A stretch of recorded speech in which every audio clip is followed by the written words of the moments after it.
Hello and welcome to the Itch, the Scratchcast podcast littler brother.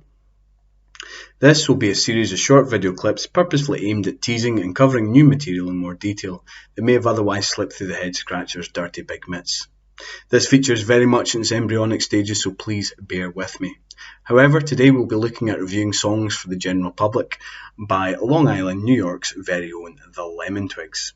This album was released a little over a month ago on the 21st of August 2020 under alt-rock and all-round good music record label giants 4AD. It has 12 tracks and is approximately 43 minutes and 15 seconds long.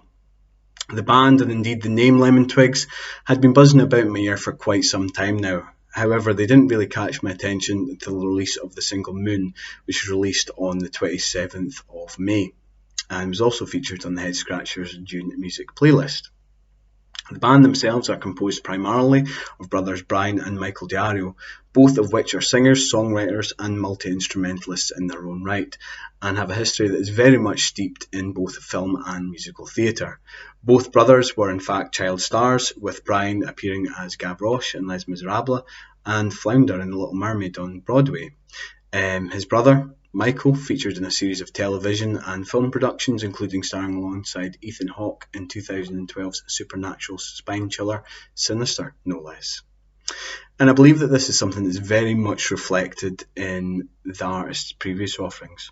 Their first album, Do Hollywood, was released in 2016 and was followed up by Go to School 2 years later in 2018. This album was tagged as a musical about a chimpanzee raised as a boy, and the album does pretty much exactly what it says on the tin, and there are numerous occasions on this album where you get this sort of tongue-in-cheek spoken or theatrical pieces, such as in track number 3, Rock Dreams. One of the main vocalist performance kind of pulls focus, and they sing the line Good Morning It's Breakfast, which is delivered in this really over-the-top manner, which feels like a sort of parody of middle-class suburban America, and for my money it feels like something you might hear played out on the likes of the Rocky Horror Picture Show, for example. However, there's nevertheless this kind of overall definitive prevailing kind of 60s 70s classic rock and roll vibe or feeling which you can't help but enjoy.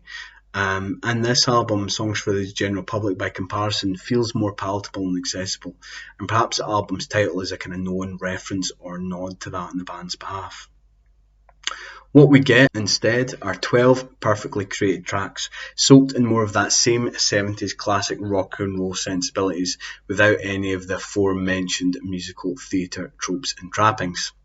The album thunders open with Hell on Wheels, for whom I believe is probably Michael Diario from what I've seen online, channels pretty much every major rock icon you can shake a stick at, from the swooning nasal sliding pitches of the likes of Bob Dylan, Jagger, Lou Reed, and even the bold and brash swagger of the grandfather of punk himself, Mr. Iggy Pop.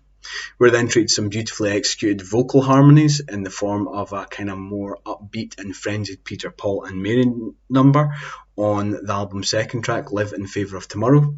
This then falls away into the opening bars of a kind of familiar sounding piano arrangement with some fat and groovy synth and keyboard flourishes, which feels reminiscent of the likes of ELO or even Dean Friedman's 1978's Well Said the Rocking Chair on the album's third track, No One Holds You Closer Than the One You Haven't Met.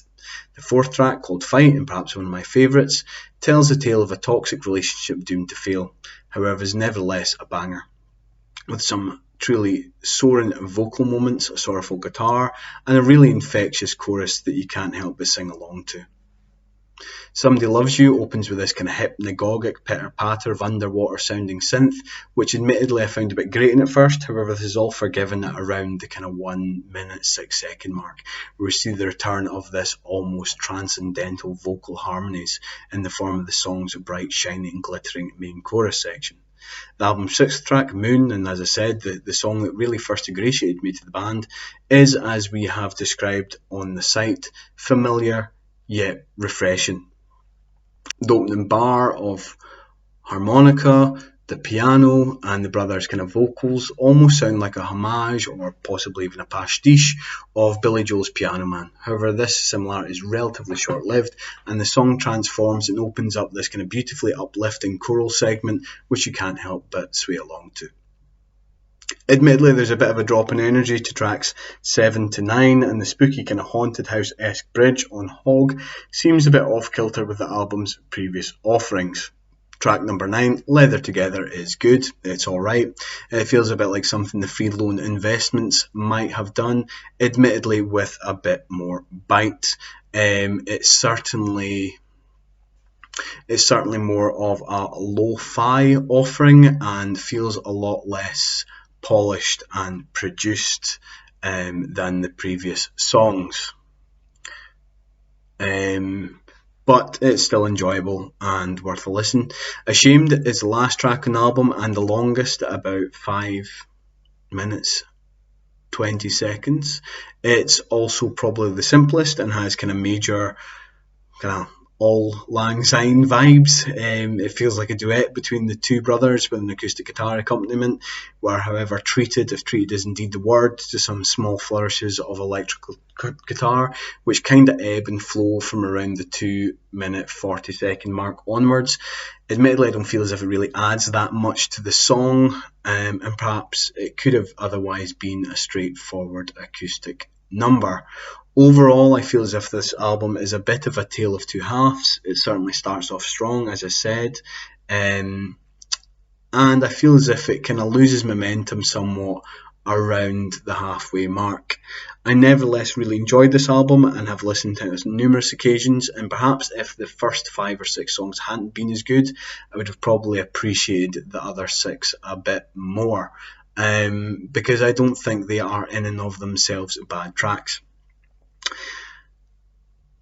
I think it's amazing the songs of these quality and of this nature are still getting made in 2020.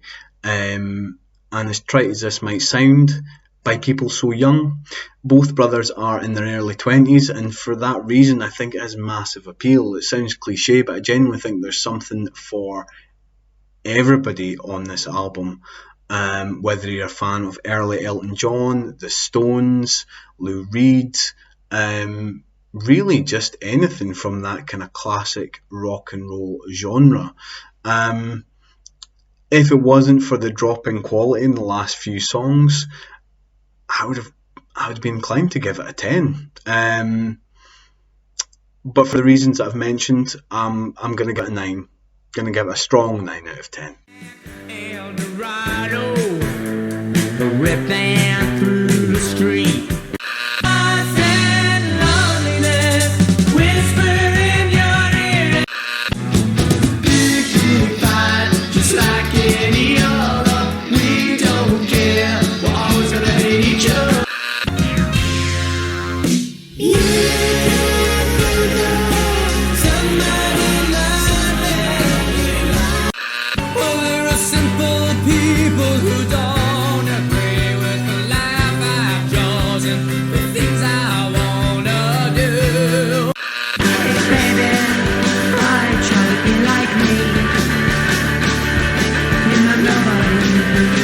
A person does things for no reason, because the reason is to survive.